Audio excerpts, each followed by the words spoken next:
All right, a little trick that haven't really had to think about in a long time, and I thought maybe some of you guys that might be new to the 1911 game may want to consider this. So back in the old days when I was running single stack 1911s, full time, you always had to kind of stay on top of the gun and stay on top of the extractor and the springs, but you also had to stay on top of the magazines.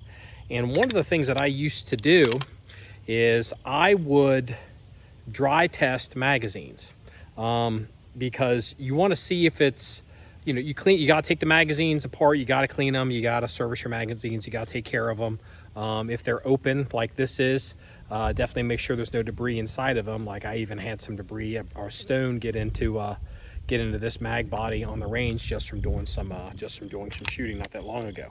But one of the things I would do, say before I went to a class, is I would want to find out if my magazine was, locking back the slide and working the slide stop, with authority as opposed to just barely functioning. So, if you're shooting a gun and you're running your drills and a gun locks back, you do a reload, you're doing that so quickly you're not really looking at the slide stop. So what I would do is I would simulate slide stop activation, and I would obviously take the gun off safe, and I rack the gun as hard as I can.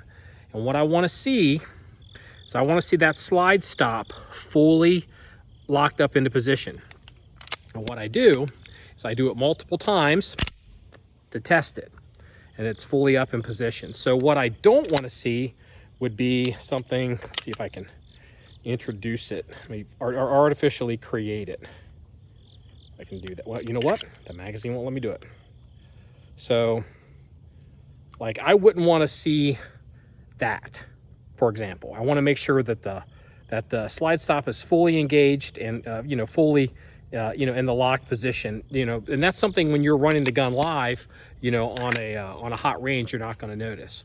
And also, just another principle is when you're looking at the slide stop activating for this kind of test, what you don't want to do is you don't want to just bring it up and have it, lock in like, oh, it works fine.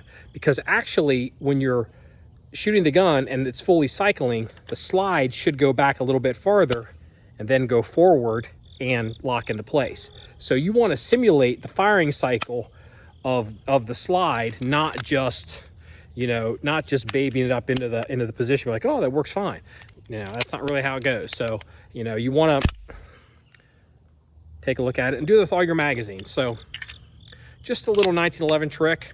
The reason these mags, I got two of them, have blue tape on them is these are brand new magazines from Wilson. These actually belong to Wilson, so I don't want to, take their magazines, which would be easy to do.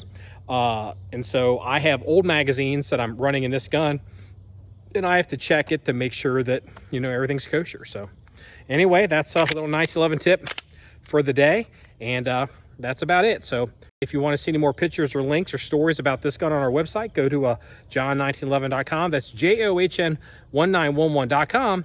Remember, it's all about shooting guns and having fun. Everybody, have a good day.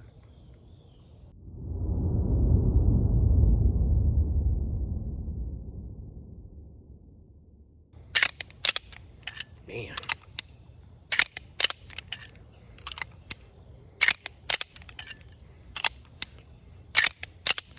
That magwell works really good. It's better than on a single stack I've got currently. Single stack 1911s are fun again.